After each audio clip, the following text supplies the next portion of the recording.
Alright guys, so here we are. We're actually now in the process of refurbishing or rebuilding the throttle body for an L98 two-port injection Corvette. Okay, there's other similar styles of Chevrolet that carry these, Camaro, Firebirds, etc. from the same year, but we're looking to rebuild this one. The reason being is right now these are going for brand new. These are going up in the $300 plus range, and really aside from the carbon buildup and probably the throttle itself, most of them just need a good cleaning.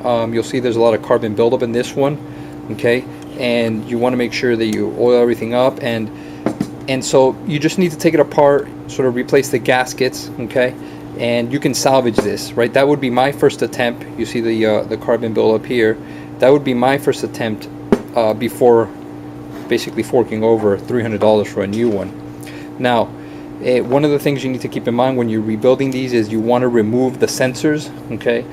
Right here, this is one of them. We're talking about the throttle body sensor, okay? You really want to remove this sensor from here, okay? This has two screws.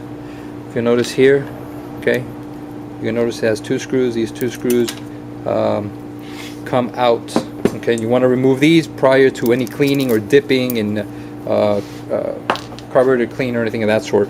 The other issue too is this is the another sensor that it has, right, and this is the coolant thermostat temperature sensor. And what you want to do is you want to make sure that you want to try to remove this. In this case, this was really frozen in there, and I'm thinking I am going to try to remove this. But first things first, my concern was when I removed some of the radiator hoses and I removed the main hose to the block, there was a lot of actually dry coolant, okay, debris, basically like sand. And so I really wanted to take a look inside the throttle body and make sure that this wasn't full. Now you'll see that there is some debris in here, okay, which is a good thing then that I did take it apart, because you want to be as thorough as possible. Now, another issue I encountered when I did this was that this piece here, okay, contains 1, 2, 3, 4, 5, 6, 7 torque screws. Okay, we're talking about these five star screws.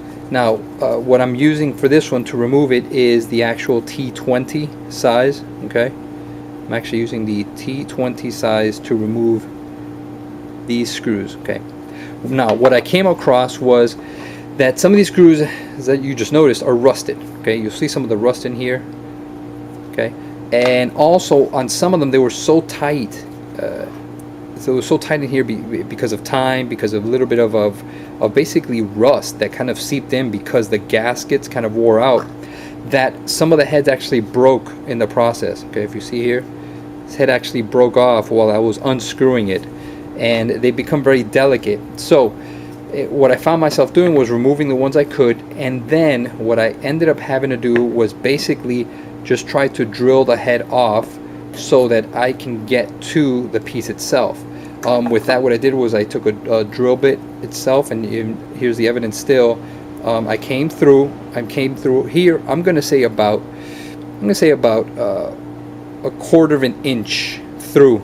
Okay, so if you're doing this and you go a quarter of an inch through, okay, you'll get the head and you'll snag it out. Now, what that did leave, if you notice here, is a stump. Okay, it did leave the stump from where I had to, and this occurred on 3 of these. If you notice here, it did leave a stump there. But now the good thing is I can actually now just take some pliers with the stump here and just kind of go to work on it here and let it loose. See, so if you look here, it'll start to come around, okay, little by little. And so I'm able to salvage these. I'm going to have to get the actual replacement screws for this, but that's fine as well, because in the process of doing that,